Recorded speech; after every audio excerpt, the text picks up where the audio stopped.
আসসালামু আলাইকুম my beautiful viewer, সবাই কেমন আছেন? আশা করি সবাই অনেক ভালো আছেন। কানিজ লাইফ থেকে আপনাদের স্বাগতম বলছি, প্যারিস থেকে। ছোট ছেলেকে নিয়ে বেরিয়ে গেছি, ডে কেয়ারে ওকে দিব, দেন জবে যাব। তো আমার ছোট ছেলে বেবি কেয়ারে দিব, ওকে দেওয়ার পরে আমি জবে চলে যাব। তো এইখানে আপনারা দেখতেই পাচ্ছেন আমি বেবি কেয়ারের দিকে যাচ্ছি। তো আর একটু সময় গেলেই এই রাস্তা দিয়ে আমার ছেলেকে আমি ডিপোজিট করে দেন আমি জবে যাব। তো আমি বলছি প্যারিস থেকে। আমার ডেইলি লাইফ ব্লগে আপনাদের সবাইকে স্বাগতম জানাচ্ছি। তো এরই মধ্যে প্রায় আমার ছেলের কেসের সামনে আমি চলে এসেছি। তো এই যে দেখতে পাচ্ছেন, এখানে আমার ছেলেকে আমি ডিপোজিট করব। তো লাস্ট টাইম আমি আমার ছেলেকে টাটা দিচ্ছি। তো ছেলেকে রেখে এখন আমাকে জবে যেতে হবে। তো আমার ছেলেকে আমি এখন বিদায় জানাচ্ছি, তো ও আমাকে বিদায় জানাচ্ছে। তো সকাল সকাল ওর মুডটা তেমন একটা ভালো না, তারপরে আমি ওকে একটু হাসানোর চেষ্টা করছি। তো দেখতেই পাচ্ছেন কতটুকু না পারতে জানছি না। তো তারপরও আমি ওকে এখন ক্রেশে দিয়ে দিব। এখানে বেবি কেয়ারকে ক্রেশ বলে। তো এখানে এখন আমি ওকে ডিপোজিট করে দেব। তারপরে আমার উকিল মার ফোন আসলো আমার কাছে যে তাকে দেখতে যেতে হবে। তো এই কারণে আমি এখানে চলে আসছি, যেহেতু আমার ফ্রান্সে বিয়ে হয়েছে। আমার উকিল মা বাবা এখানেই থাকে। তো এখানেরই একজন বিদেশি আমার উকিল বাবা হয়েছে। তো এখন ওর বাসায় যাচ্ছি। ওর বয়স হয়ে গেছে অনেক, ওর ছেলেমেয়েরা ওর সাথে থাকে না। আর গত 2 ইয়ার্স যাবৎ ওর হাজব্যান্ডও মারা গিয়েছে গত 2 বছর। তো একদমই পুরো একা। তো মাঝে মাঝেই আমি ওকে দেখতে আসি, যেহেতু আমার বাসার কাছেই, বেশি দূরে না। তো এসেই আমি এখানে কফি বানাতে দিয়ে দিয়েছি। ও আর আমি মিলে একটু কফি খাবো, গল্প করবো, দেন আমি আমার কাজে বেরিয়ে যাব। তো এখানে আমি কফি বানানোর প্রস্তুতি নিচ্ছি। আসলে জীবনটা অনেক কঠিন। জীবনে যাদের বয়স হয়ে যায় তাদের জন্য আরও অনেক বেশি কঠিন। তো এইখানে যারা আমরা বাইরের দেশে আছি তারা আসলে বুঝি বিদেশ লাইফটা কত কঠিন। কিন্তু আমাদের দেশেও এখন এগুলো শুরু হয়ে গিয়েছে। আমাদের দেশেও এখন বেশিরভাগই বয়স হয়ে গেলে বাপ মাকে আর দেখতে চায় না। তো এইখানে আসলে ওদের সিস্টেমটাই এরকম যে 18 বছর 20 বছর হয়ে গেলে তোমার ছেলে মেয়ে তোমার কাছ থেকে আলাদা হয়ে যাবে। তো তারা আলাদাভাবে ঘর সংসার করবে, আলাদা বাসা নিবে, সব কিছু আলাদাভাবে করবে। তো এই কারণে ওরা এখানে একা হয়ে যায় বাপ মা। তো আমি মাঝে মাঝেই সময় পেলে ওকে দেখতে আসি ওর সাথে একটু গল্প করে যাই, তাতে ভালো লাগে। আর ওর একাকিত্ব বোধটা কম হয়। তো আমি এখানে ওর জন্য 2 কাপ কফি বানিয়ে নিয়েছি। তো আমি এত বেশি কফি খাবো না, আমি সকালে অলরেডি 2টো খেয়ে নিয়েছি। তো এই কারণে আমি ছোট্ট একটা নিয়েছি। তো ওর সাথে বসে মিলে একটু কফি খাবো, দেন একটু কথা বলে দেন আমি আমার কাজে বেরিয়ে যাব। তো এইখানে আমি ওর জন্য কফি প্রিপেয়ার করছি। কফি রেডি হয়ে গিয়েছে। তো এখন আমি ওকে কফি দিব, দেন আমরা দুজন কফি খেয়ে গল্প করে বেরিয়ে যাব।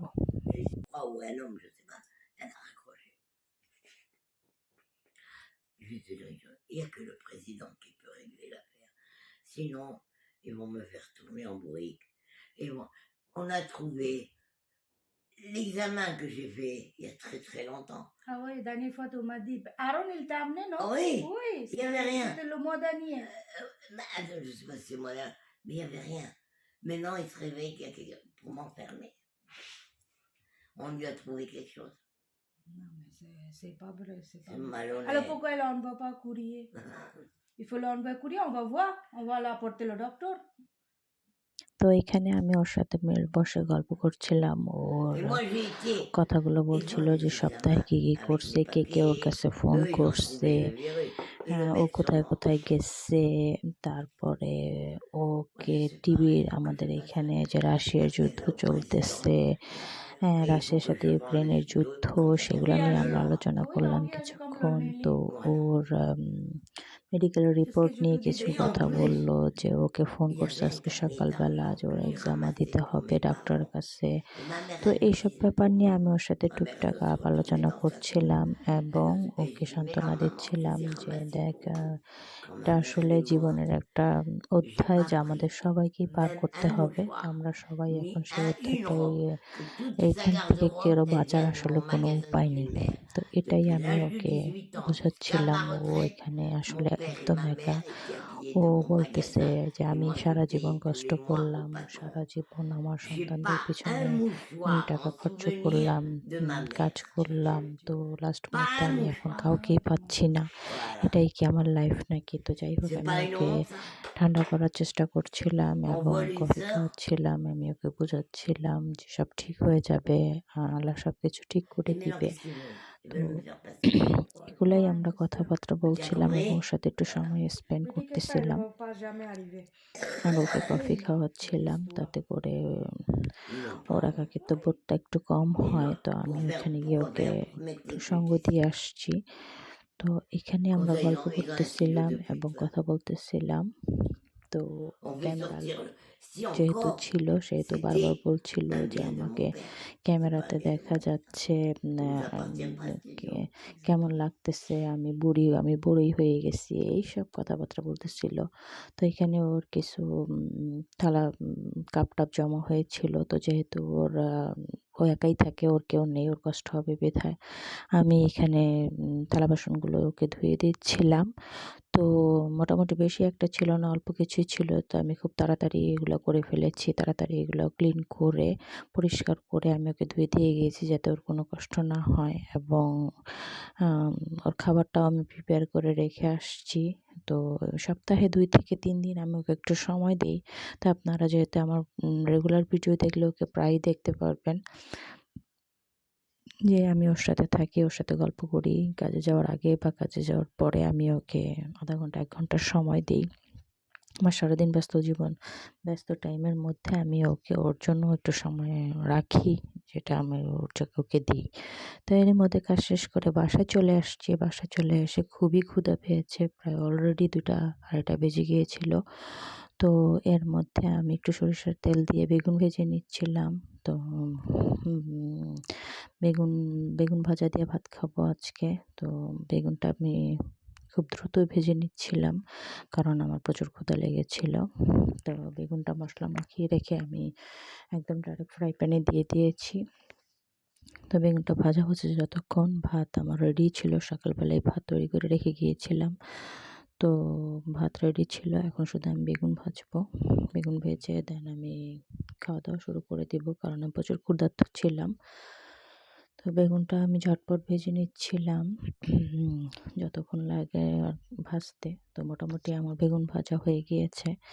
দেখুন আমি খুবই রাপিড বেগুনটা ভেজে নিয়েছি। তো ওই তেলের মধ্যেই আমি ২ টো শুকনো মরিচ, বেগুন হবে আর শুকনো মরিচ ভাজা হবে না তা তো হয় না।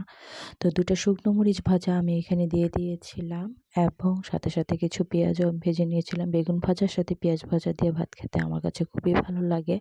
তো এই কারণে আমি কিছু পেঁয়াজ দিয়ে দিয়েছিলাম বেগুনের সাথে, যে ফ্রাই করে আমি একসাথে বেগুনের সাথে খাবো। তো এই সাইডে আমি আমার ছোট ছেলের জন্য খাওয়া রেডি করছিলাম। তো ওর জন্য আমি প্রিপারেশন করছিলাম কিছু সবজি এবং ফিশ ফিলে দিয়ে রান্না করছিলাম। তো এটাকে আমি ওকে রাত্রে ও যখন আসবে বাসায় তখন আমি ওকে দিব। তো এজন্য আমি ওর জন্য প্রিপারেশন করছিলাম। দেন আমার প্রিপারেশন কমপ্লিট। আমরা দুজনে ভাত খেতে এদিকে ফাহিমের আব্বু চলে আসছে। তো আমরা দুজনে একসাথে ভাত খেতে বসে গিয়েছিলাম। তো মোটামুটি আজকে আমাদের সিম্পল খাওয়া দাওয়া ছিল। তো আলহামদুলিল্লাহ খাওয়া দাওয়া শেষ করে এখন বাসার অনেকগুলো কাজ কমপ্লিট করার পরে দেন ঘর-টর পরিষ্কার করার পরে আমি বেরিয়ে গেছি আমার ছোট ছেলেকে নেওয়ার জন্য। ওকে ডে কেয়ার থেকে নিতে হবে। এদিকে বৃষ্টি হচ্ছে, অনেক প্রচুর বৃষ্টি হচ্ছে, জায়গায়, জায়গায় পানি জমে আছে। আপনারা একটু খেয়াল করলে দেখতে পারবেন। তো আমি ছাতি নিয়ে বের হয়েছিলাম। তো আমি খুব দ্রুত হেঁটে যাচ্ছি যেহেতু বৃষ্টি পড়ছে এবং আমার খুব দ্রুত যেতে হবে, আমার টাইমও হয়ে গিয়েছিল। তো এইখানে এসে আমার কাছে মনে হলো যে আমরা যখন বাংলাদেশে ছিলাম, তো বাংলাদেশে দেখতাম যে রাস্তাঘাটে যখন সাইডে পানি জমে থাকতো ছোটোবেলায়, তখন ওটার উপর একটা লাফ না দিলে আসলে ভালো লাগতো না।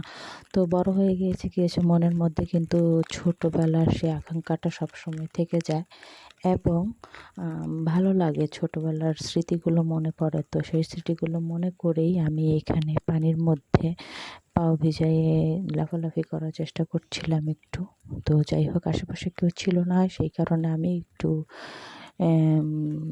করছিলাম দুষ্টামি বা শয়তানি যেটাই হোক। তো ছেলেদেরকে আমি মানা করি, কিন্তু আমি নিজেই মাঝে মাঝে ছোটোবেলায় হারিয়ে যাই। তো দেখুন এইখানে রাস্তার মাঝখানে পানি জমে গেছে, রাস্তার দুই সাইডে কিন্তু পানি জমেনি, মাঝখান সাইডটা ঢালু, মাঝখানটা নিচে করে রাখছে যাতে পানিগুলো বৃষ্টি পড়লে পানিগুলো গড়িয়ে একদম মেন রোডে চলে যেতে পারে।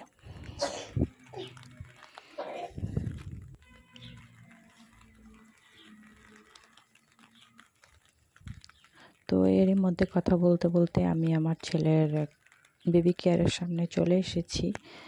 তো রাস্তা দিয়ে আমি হেঁটে যাচ্ছি। এই রাস্তাটা আমার কাছে খুবই প্রিয়, কারণ রাস্তাটা খুবই নিরিবিলি আর আশেপাশের বিল্ডিংগুলোও দেখতে আমার কাছে অনেক ভালো লাগে বেশি। তো এই জায়গাটা আমি অনেক যখনই আমি যাই, যতবারই আমি যাই, আমার কাছে খুব ভালো লাগে এই রাস্তাটা দিয়ে হাঁটতে। তো এইখানে আমি চলে এসেছি আমার ছেলেকে নিব। তো আমার ছেলেকে আমি এখন নিয়ে আপনাদের সাথে দেখাবো আমার ছেলেকে। তো এই যে দেখুন, বৃষ্টির মধ্যে আমি আমার ছেলেকে প্যাকেট করে নিয়ে বেরিয়ে পড়ছি। তো যেহেতু অনেক বৃষ্টি পড়ছে, তাই আমি ওকে উপরে ওয়াটারপ্রুফ প্লাস্টিকটা দিয়ে দিয়েছি যাতে ওর কোনো কষ্ট না হয়। কিন্তু আমি ছাতা ধরতে পারতেছি না, কারণ যেহেতু আমি এখানে ট্রলিটা স্ট্রোল করব, সেহেতু আমি ছাতাটা ধরতে পারছি না। তো আজকের মতো আমি ভিডিওটা এখানেই এন্ড করছি। যদি ভিডিওটার কোনো একটা অংশ আপনার ভালো লেগে যায়, তাহলে অবশ্যই ভিডিওতে একটি লাইক দিতে ভুলবেন না এবং পাশে থেকে সবসময় আমার উৎসাহ বজায় রাখবেন। এতে করে আপনারা যদি আমাকে একটি ছোট লাইক